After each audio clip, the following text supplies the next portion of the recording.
Salut tout le monde. Aujourd'hui je vous montre ce que je fais quand mes codex se réveillent. Kawa, allez descends.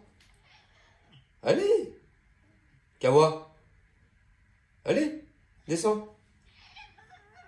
Quoi, qu'est-ce qu'il y a? Tu m'embrouilles ou quoi? Oui, t'es mignon. Ouais. Descends. Oui, oh, t'es gros. Nous sommes fin février, mes plantes bourgeonnent enfin. C'est le signe de la reprise végétative. Oh, c'est une période que j'aime bien. Ça fait quand même plaisir de revoir un peu de vert sur nos plantes. Alors, chez moi, c'est la période du nettoyage, des traitements préventifs contre les acariens, des rempotages et de la mise en forme par ligature. Beaucoup de personnes s'interrogent sur la quantité d'eau à administrer lors du réveil. Et la plupart ont peur de faire des erreurs. Je vous montre tout ça tout de suite, vous allez voir, ça va être très rapide. Allez, j'ai mis ma plante, c'est une auge de maçon hein, qui a été trouée. Je veux pas qu'il y ait de substrat qui tombe dans mon évacuation d'eau. Hein. Et c'est parti.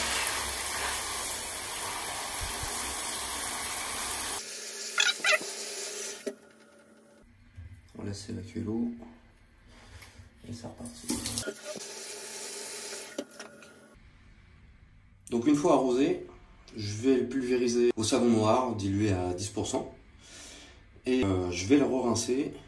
Et je vais le traiter avec mon traitement anti-acarien ou avec de l'huile de neem. Je vais voir ce que je vais faire. Une fois sec, vous pouvez le remettre à sa place. Toutefois, faites attention quand même si vous traitez à base d'huile. Évitez de le mettre derrière la fenêtre en plein soleil. Ça peut lui brûler ses petits bourgeons. Donc c'est pas le but recherché. Donc faites attention à ça. Au niveau de l'engrais, je commence l'engrais le 1er mars. Du liquide en minéral, surtout pour les odeurs, parce que les adéniums restent chez nous hein, pour le moment. Hein, il fait trop frais là dehors. Je préfère mettre du minéral, comme ça j'ai pas d'odeur. Je mets la demi-dose, je mets une demi-dose hein, le 1er mars. En revanche, je mets de l'osmocote dans mon substrat ou dans mon mélange quand je rempote.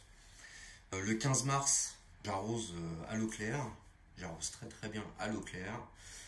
Le 1er avril, je mets toujours une demi-dose. Le 15 avril, eau claire. Et puis le 1er mai, je mets la dose complète. Je commence à couper mes adéniums pour avoir des ramifications. J'attends ce moment parce que d'une, les adéniums vont commencer à fleurir là. Donc ce serait dommage quand même de se passer de la floraison. Et de deux, j'attends vraiment qu'il y ait un beau temps, un bel ensoleillement. Et puis une bonne prise d'engrais avant pour qu'ils pètent la forme.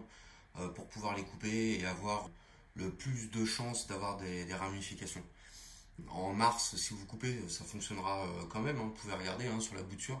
La bouture a été bouffée là au bout là, à cause des acariens là. C'était en novembre par là quoi.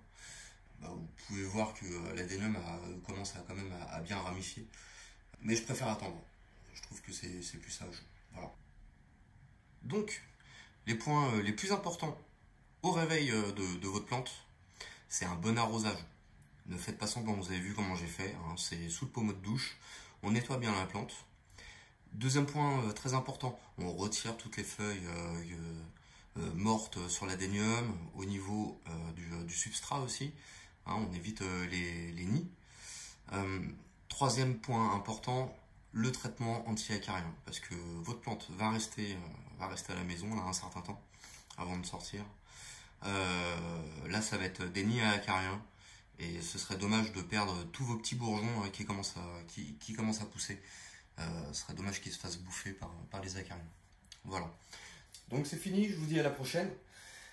La prochaine vidéo, ce sera le rempotage de celui-ci.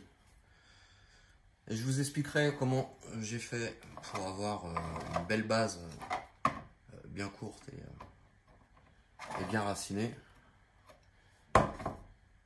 Et nous allons rempoter celui-ci. Pour ceux qui me suivent hein, depuis le début, c'est la première vidéo que j'ai postée.